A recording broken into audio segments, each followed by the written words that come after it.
Assalamu alaikum. Welcome at Munna's Educom. This is Nuruddin Munna, founder at MEC. First of all, let me start by saying thanks a million to everyone for watching me. Today, I would like to discuss about conditional sentences. All of you know it's the most important topics at present for any exam. So, before starting my lecture, I request you to subscribe my channel. If you are already subscribed, thank you very much. So let's get started. আলোচনা বাংলায় শুরু করছি। আমরা জানি conditional sentence থেকে সরকারি বেসরকারি অনেকগুলো চাকরির পরীক্ষায় কন্ডিশনাল সেন্টেন্স থেকে একাধিক প্রশ্ন এসে থাকে, যার জন্য আমাদেরকে অনেক রুলস বা স্ট্রাকচার মুখস্থ রাখতে হয়, যেগুলো if plus sub plus V one plus etcetera স্ট্রাকচারগুলো মুখস্থ থাকে না, প্লাস এগুলো খুবই বোরিং ফিল করি আমরা, তাই না?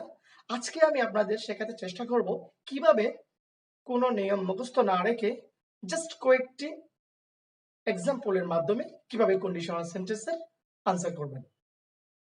সো ভিডিওটি শুরু থেকে শেষ পর্যন্ত দেখুন। হোয়াটস কন্ডিশনাল সেন্টেন্স?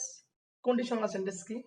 কন্ডিশনাল সেন্টেন্সকে বাংলায় যদি আমরা ব্যাখ্যা করতে যাই, এটা হচ্ছে শর্তযুক্ত বাক্য, যেটার দুটি অংশ থাকে, যেটার প্রথম অংশকে বলা হয় যে, অর্থাৎ ইফ যুক্ত সেন্টেন্স, যার প্রথম অংশকে বলা হয় ইফ ক্লজ, দ্বিতীয় অংশকে বলা হয় ফ্রেজাল ক্লজ। ঠিক আছে? তো কন্ডিশনাল সেন্টেন্স সাধারণত এখানে একটি পার্ট আরেকটি পার্টের উপর সরাসরি ডিপেন্ড করে থাকে। তো পরীক্ষার মধ্যে অনেক সময় পরের অংশ দেওয়া থাকে, আমাদের শুরুর অংশ করতে হয়, শুরুর অংশ দেওয়া থাকে, পরের অংশ করতে হয়, বিভিন্ন রকম করে পরীক্ষায় আসে। তো আজকে আমরা দেখব কিভাবে খুব সহজে আমরা কন্ডিশনাল সেন্টেন্সের আনসারগুলো কিভাবে পরীক্ষা আমরা করব।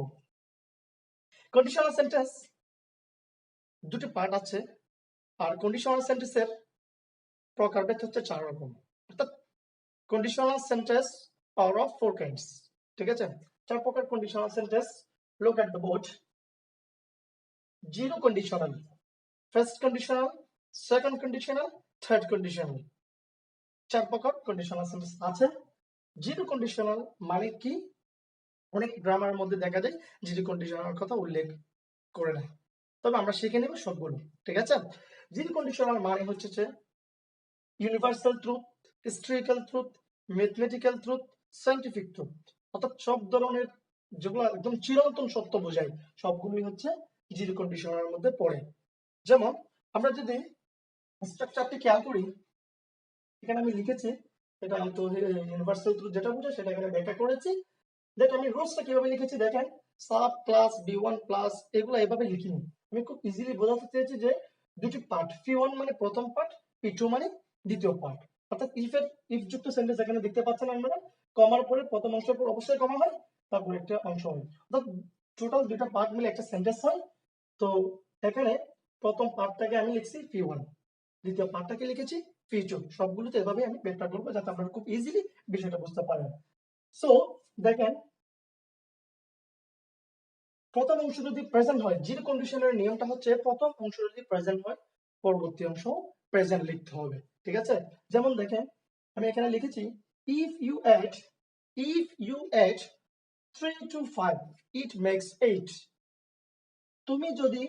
আপনি যদি 3 কে 5 এর সাথে যোগ করেন তাহলে হবে 8। আপনি যতবারই যোগ করেন না কিন্তু ততবারই কিন্তু 8 হবে। সুতরাং এটা গাণিতিক সত্য। এরকম অনেকগুলো বিষয় আছে যেগুলো চিরন্তন সত্য বা হিস্টোরিক্যাল ট্রুথ কিংবা যেগুলা সায়েন্টিফিক ট্রুথ, সেগুলো আমরা এভাবে ব্যাখ্যা করব। যে এখানে ভার্ব দেখেন 8, প্রেজেন্ট ফর্ম আছে, আনসার করতে হবে প্রেজেন্ট ফর্মে। জাস্ট সিম্পল একটা রুলস আমরা এভাবে এক্সাম্পল থেকে মনে রাখবো। নিয়ম মুখস্থ না রেখে আমরা কয়েকটা সহজ এক্সাম্পল মনে রাখলে সেই অনুযায়ী ব্যাখ্যাগুলো প্র্যাকটিস করে নিলে বিষয়টা আমাদের খুব ইজিলি ক্লিয়ার হবে। দেখেন তাহলে, if you add 3 to 5 it makes 8, এটাও প্রেজেন্ট ফর্ম, এটাও প্রেজেন্ট ফর্ম। আমি রেড কালার দিয়ে সার্কেল করে দিয়েছি, দেখেন এটাও প্রেজেন্ট ফর্ম, এটাও প্রেজেন্ট ফর্ম। তাহলে আমরা বিষয়টা ইজিলি বুঝতে পেরেছি। Try another example. দেখেন, if you stay too long in the sun your skin burns। if you stay, present form, এটা প্রেজেন্ট ফর্ম, এটা প্রেজেন্ট ফর্ম। ইউর স্কিন, এখানে সাবজেক্ট সরি ভার্ব হচ্ছে এটা প্রেজেন্ট ফর্ম। তাহলে দেখেন প্রথম ক্লসে ভার্বের যে রূপ, পরবর্তী ক্লসে ভার্বের একই রূপ, এটাই হচ্ছে জিরো কন্ডিশনাল। আশা করি বুঝতে পেরেছেন। তাহলে জিরো কন্ডিশনাল আমরা মনে রাখবো প্রেজেন্ট ইকুয়াল টু প্রেজেন্ট, প্রথম অংশ প্রেজেন্ট হবে, পরবর্তী অংশ প্রেজেন্ট হবে। ক্লিয়ার?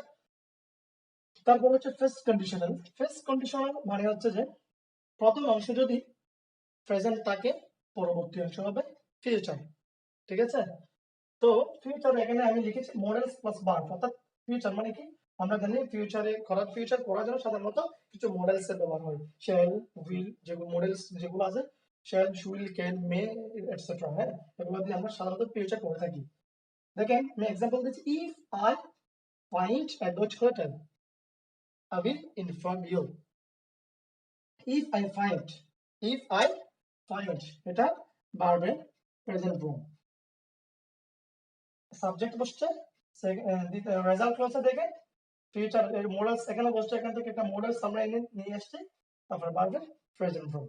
তাহলে প্রেজেন্ট ফিউচারে আমাদের স্ট্রাকচারের সাথে মিল আছে। Present equal to future, present পরবর্তী আনসার করতে হবে future. If I find a good hotel I will inform you. ঠিক আছে? পরবর্তী এক্সাম্পল দেখেন, if you make delay you will miss the bus, অথবা you will miss the train. If you make delay, এখানেও কিন্তু present form বসছে, এখানে আমরা দেখতে পাচ্ছি ফিউচার, প্রেজেন্ট ফর্ম, এখানে ফিউচার। তাহলে আমরা ফার্স্ট কন্ডিশনাল খুব ইজিলি বুঝতে পারছি যে প্রথম অংশ প্রেজেন্ট হলে পরবর্তী অংশ আমরা ফিউচারে আনসার করব। That's clear. Next second conditional. রুলসটা আমি লিখেছি এভাবে, ইফ কিংবা হ্যাড দুটোটা দিয়ে কিন্তু আসলে কন্ডিশনাল সেন্টেন্স শুরু করা যায়। ইফ অথবা হ্যাড P1 অর্থাৎ প্রথম পার্ট যদি ফার্স্ট ইন্ডিপেন্ডেন্টে থাকে, তাহলে পরবর্তী পার্ট হবে would, could কিংবা might এর সাথে ভার্বের প্রেজেন্ট ফর্ম হবে।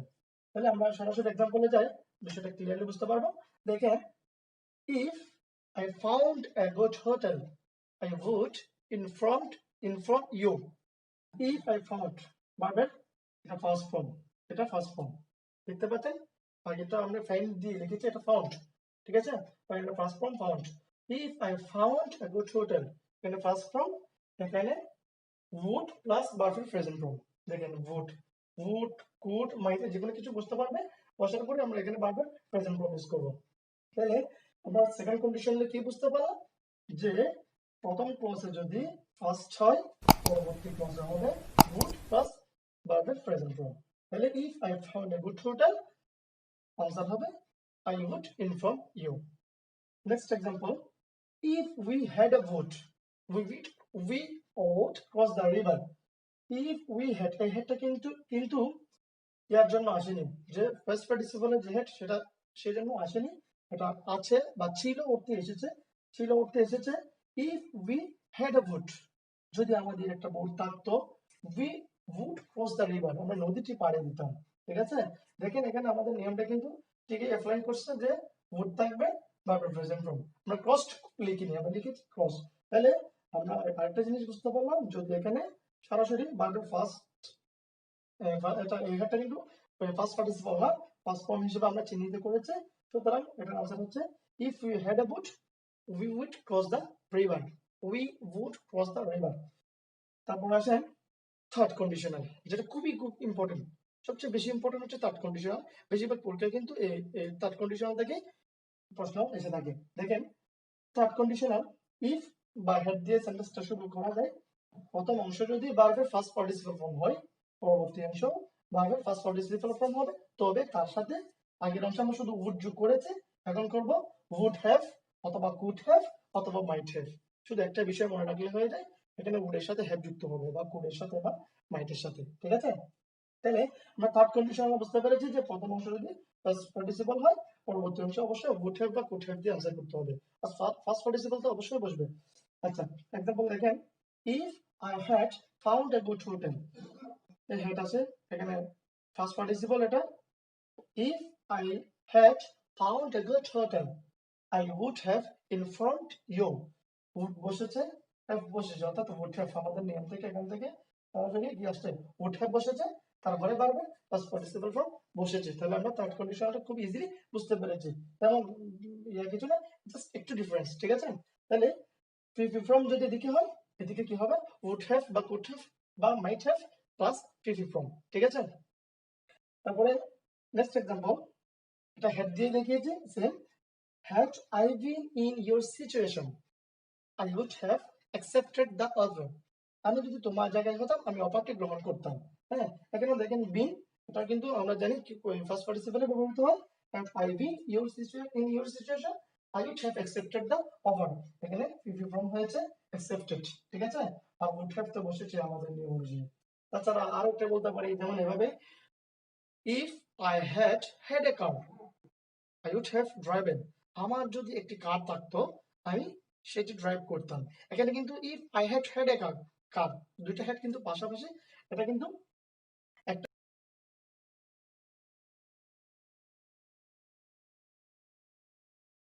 করে দেয়। আচ্ছা ঠিক আছে, তাহলে আমরা কি বুঝতে পারলাম? থার্ড কন্ডিশনাল খুবই ইম্পর্টেন্ট। আমরা উড হ্যাভ মাইট হ্যাভ শুধু বিষয়টা মনে রাখলে কিন্তু আশা করি খুব ইজিলি আনসার করতে পারবো। আশা করি সবাই বুঝতে পেরেছেন। আমরা কন্ডিশনাল সেন্টেন্স বুঝতে পেরেছি, zero conditional, first conditional, second conditional, third conditional.